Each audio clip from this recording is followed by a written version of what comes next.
Tehran में सारे दुकानदार अपनी दुकानें बंद कर रहे हैं। करेंसी पूरी तरह डेड हो चुकी है। महंगाई आसमान छू रही है। लेकिन कुछ ही दिनों में ये एक सिंपल इकोनॉमिक प्रोटेस्ट से बदल के कैसे पूरे ईरान में फैल गया। 185 सिटीज, 500 प्लस मौतें, इंटरनेट ब्लैकआउट और स्लोगन्स रिपेक, डेड टू द डायरेक्टर। क्या ये ईरान की 1979 इस्लामिक रेवोल्यूशन के बाद सबसे बड़ी अपराइजिंग है? क्या इस बार ये रिजीम चेंज हो सकता है? क्यों ये सारी महिलाएं इतनी स्टाइल में खुमानी के पोस्टर जला रही हैं? अभी ईरान की जैसी ये तस्वीरें निकल के आ रही हैं। क्या इस चीज के पीछे वजह? आखिर क्या हुआ ईरान में जो अचानक से ऐसे प्रोटेस्ट होने लगे हैं? जय श्री राम दोस्तों, आज हम इस वीडियो में बात करने वाले हैं ईरान में हो रहे प्रोटेस्ट की पूरे हिस्ट्री के बारे में। 1979 के इस्लामिक रेवोल्यूशन से लेके 2025-26 के इस करंट सिचुएशन तक। तो चलिए शुरू करते हैं। तो दोस्तों, सबसे पहले हम समझते हैं ये सब कैसे शुरू हुआ। 28 दिसंबर 2025 तेहरान के ग्रैंड बाजार में सारे दुकानदारों ने दुकानें बंद कर दी। ईरानियन रियाल डॉलर के मुकाबले 1.42 मिलियन डॉलर पर आ गई। सिर्फ 6 महीने में करेंसी की 56% वैल्यू गिर गई। फूड प्राइस 72% से बढ़ गई पिछले साल के मुकाबले। मतलब पहले अगर 100 में रोटी मिलती थी तो उसके लिए अब 172 देने पड़ते थे। बाजार में सेलर ने स्ट्राइक की, यूनिवर्सिटी के स्टूडेंट भी जुड़ गए और धीरे धीरे करके छोटे छोटे सिटीज के भी लोग जुड़ने लगे इसमें। और ऐसे कर करके 185 सिटीज इसमें शामिल हो गई और धीरे धीरे करके ये पूरे ईरान में फैल गई। और ये भीड़ जो नारे लगा रही थी वो कोई इकोनॉमिक स्ट्राइक के नहीं थे। Death to dictator, death to Khamenei. और इस प्रोटेस्ट पे गवर्नमेंट का रिस्पॉन्स बहुत ही ब्रूटल था। सिक्योरिटी फोर्सेस ने rifle, shotgun, metal pellets, water cannon use किए। 31 दिसंबर 2025 से लेकर 3 जनवरी 2026 तक के बीच में सिर्फ 4 दिनों में सिक्योरिटी फोर्सेस ने 28 प्रोटेस्टर्स को मार दिया और इसमें बच्चे भी शामिल थे। और लेटेस्ट रिपोर्ट कहती है कि 500 से ज्यादा लोगों की मौत हो चुकी है। और फिर 8 जनवरी 2026 को इंटरनेट ब्लैकआउट कर दिया। गवर्नमेंट ने सोचा अगर इंटरनेट बंद कर देंगे तो ये लोग आपस में कोऑर्डिनेट नहीं कर पाएंगे और दुनिया को सच्चाई पता नहीं लगेगी इसकी। लेकिन ये कहानी यहाँ से शुरू नहीं होती है। ये समझाने के लिए हमको जाना पड़ेगा ईरान के इतिहास में।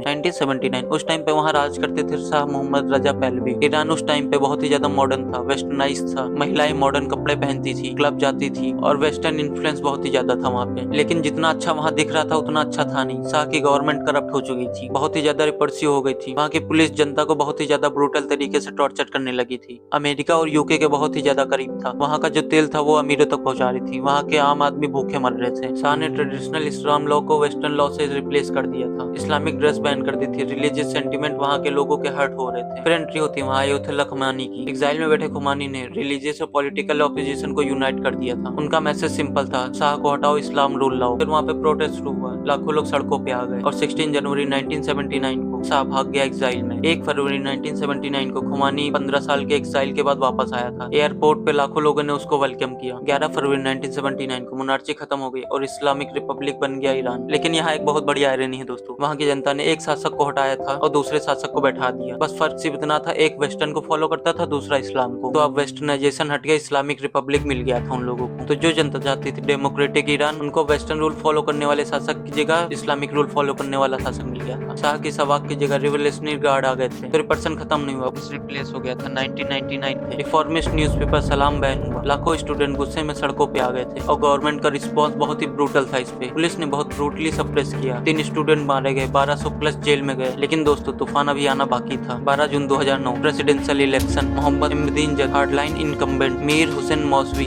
रिफॉर्मिस्ट चैलेंजर, ये दोनों खड़े हुए थे प्रेसिडेंशियल इलेक्शन में और रिजल्ट डिक्लेयर हुआ। अहमदीनजद जीत गए। लेकिन मौसवी के सपोर्टर ने कहा कि इलेक्शन में बहुत ही ज्यादा चीटिंग हुई, उसमें वोटों का फेरबदल हुआ है। और फिर ईरान में 1979 के बाद सबसे बड़ा प्रोटेस्ट शुरू हुआ जिसको ग्रीन मूवमेंट कहा गया। लेकिन ग्रीन ही क्यों? क्योंकि ग्रीन मौसवी के कैंपेन का कलर था। लोगों ने green scarf, green wrist band पहने। पूरे तेहरान में ग्रीन का समंदर था और इसको ट्विटर रिवोल्यूशन भी कहा गया क्योंकि ईरान में पहली बार ट्विटर का फुल इस्तेमाल हो रहा था दिखाने के लिए कि ईरान में क्या चल रहा है। और उस टाइम पे भी 2 नारे थे, where is my vote and dead to the director. लाखों लोग सड़कों पे बहुत ही शांतिपूर्वक रैली कर रहे थे। लोग समझ रहे थे कि अब चेंज आएगा। लेकिन गवर्नमेंट ने उसको क्रैक डाउन किया। मास अरेस्ट, ट्रायल, टॉर्चर, डेथ। 6 महीने तक प्रोटेस्ट चलाई गई लेकिन उसके बाद इसको दबा दिया गया। मौसवी और करोबी को हाउस अरेस्ट में डाल दिया गया जो वो आज तक हैं। ग्रीन मूवमेंट वहाँ पे फेल हो गया लेकिन सरकार को नहीं पता था कि बीज वहाँ पे पड़ चुका है। डे प्रोटेस्ट 28 दिसंबर 2017 मसाद सिटी। इकोनॉमिक प्रोटेस्ट हुए, महंगाई, करप्शन, अनएम्प्लॉयमेंट के लिए। लेकिन जैसे जैसे ये प्रोटेस्ट पूरे ईरान में फैला, ये एक पॉलिटिकल प्रोटेस्ट बन गया। ग्रीन मूवमेंट से ये प्रोटेस्ट बहुत ही ज्यादा अलग था क्योंकि इसका कोई भी लीडर नहीं था, लीडरलेस था। ये एंटी रेजिम, एंटी सुप्रीम और एंटी गवर्नमेंट था। डेथ टू खमनाई सीधे सुप्रीम लीडर का नाम था इसमें। कुछ लोगों ने तो लॉन्ग लिव रेजा शाह भी चलाया। Pro monarchy slogan. गवर्नमेंट पूरी तरह हैरान थी। उन्होंने काउंटर प्रोटेस्ट ऑर्गेनाइज किए। पुलिस फोर्स का यूज किया। नवंबर 2019 सडनली गवर्नमेंट ने 50% से लेकर 200% तक बढ़ा दिया। ईरान ऑलरेडी यूएस की सेंक्शन की वजह से इकोनॉमिक में स्ट्रगल कर रहा था और इस फ्यूल प्राइस ने उसमें आग में घी डालने का काम किया। 1.6 मिलियन ईरानियंस पॉवर्टी के नीचे चले गए इसकी वजह से। और फिर अब ये सब 29 आउट ऑफ 31 प्रोविंस में प्रोटेस्ट और 1.5 से भी ज्यादा वाइड स्प्रेड। लेकिन ये सबसे ज्यादा डेडली प्रोटेस्ट भी था। रिपोर्ट बताती है कि 1500 से ज्यादा प्रोटेस्टर मार दिए गए। 5 दिन के लिए कम्प्लीटली इंटरनेट शट डाउन कर दिया गया। ईरान की गवर्नमेंट का सोचना था कि पुलिस को ब्रूटल तरीके से यूज करो, लोगों को मारो और उनको दबा दो, लोग खुद ब खुद अपने घर चले जाएंगे वापस। 16 सितंबर 2022 मासा अमीनी 22 साल की कुर्दिश लड़की, मोरालिटी पुलिस ने उसे अरेस्ट किया और रीजन दिया कि उसने हिजाब प्रॉपर्ली नहीं पहना था। पुलिस कस्टडी में आई विटनेस ने बताया कि पुलिस ने उसको बहुत ही ब्रूटल तरीके से मारा और मासा कोमा में चली गई और मर गई। एक सिंपल लड़की जिसके थोड़े से बाल दिख रहे थे हिजाब के बाहर, वो सिर्फ अपने इन थोड़े से बालों की वजह से मर गई। और फिर ईरान में तूफान आ गया। फिर वहाँ की लड़कियां फ्रंट लाइन में आ गई, हिजाब जला रही थी, बाल खोल कर नाच रही थी और सिर्फ गा रही थी जैन जिंदगी आजादी। और इस चीज का मतलब था वुमेन लाइफ फ्रीडम। और ये 1979 के बाद सबसे डिफरेंट प्रोटेस्ट था जिसको यंग लड़कियां और महिलाएं लीड कर रही थी। यूनिवर्सिटी में, सड़कों पे, हर जगह सिर्फ लड़कियां ही थी। और फिर गवर्नमेंट ने वही किया, 20,000 से ज्यादा लोगों को अरेस्ट किया, 500 प्लस यंग लड़कियों को मार दिया गया और 7 प्रोटेस्टर को पब्लिक के सामने हैंग कर दिया गया। यूएन इन्वेस्टिगेटर ने कंफर्म किया था मासा की डेथ अनलॉफुल थी, फिजिकली वायलेंस हुआ था और इसके लिए स्टेट रिस्पॉन्सिबल है। वुमेन लाइफ फ्रीडम भी इवेंचुअली सप्रेस हो गई वहाँ की ब्रूटल फोर्स से। लेकिन दोस्तों उनके अंदर का जो गुस्सा था, जो आग, जो स्पिरिट थी, वो नहीं मरी थी और 2025-26 में वही दोबारा जल उठी है। 185 सिटीज, छोटी छोटी सिटीज जहाँ कभी प्रोटेस्ट नहीं हुए, वहाँ भी प्रोटेस्ट चालू हो गए थे। अब जहाँ 2022 में हिजाब और वुमेन फ्रीडम पे प्रोटेस्ट हो रहा था, वहीं अब बेसिक सर्वाइवल के लिए हो गया था रोटी, कपड़ा, मकान। और इकोनॉमिक क्राइसिस को एड्रेस करना सोशल इशूज से ज्यादा मुश्किल है। करेंसी प्रिंट नहीं कर सकते बिना कॉन्सिक्वेंसेस के, सेंसस है, ऑयल रेवेन्यू कम हो चुका है। रजा पहलवी शाह का बेटा जो 1979 से एग्जाइल में था, उन्होंने पहली बार एक्टिव रोल लिया इसमें। जितने भी प्रोटेस्टर थे उनको ऑर्गेनाइज होने के लिए कॉल किया। उन्होंने कहा, our goal is no longer just to take to the streets, the goal is prepare to seal and hold the city centre. और ये चीजें एक गेम चेंजर हो सकती हैं ईरान के लिए। इजराइल और यूएस ने जून 2025 में वहाँ के न्यूक्लियर फैसिलिटी पे स्ट्राइक किया। ट्रंप ने ईरान को वार्न किया, अगर वहाँ के प्रोटेस्टर्स को वो मारता है तो यूएस उसमें इंटरवीन करेगा। ईरान पहले से ही वीकेंड पे है internationally, sanction, economic crisis, isolation, तो ये सारे फैक्टर मिलके एक अनप्रेसिडेंटेड सिचुएशन क्रिएट करते हैं। लेकिन दोस्तों गवर्नमेंट भी बैठी नहीं है। ईरान के अटॉर्नी ऑफ जनरल ने वार्निंग दी है, जो भी प्रोटेस्ट में हिस्सा ले रहा है या डेमोन्स्ट्रेशन में जो भी हिस्सा ले रहा है वो एनिमी ऑफ गॉड है। और एनिमी ऑफ गॉड का पनिशमेंट ईरानियन लॉ में डेथ पेनल्टी है। सिक्योरिटी फोर्सेस से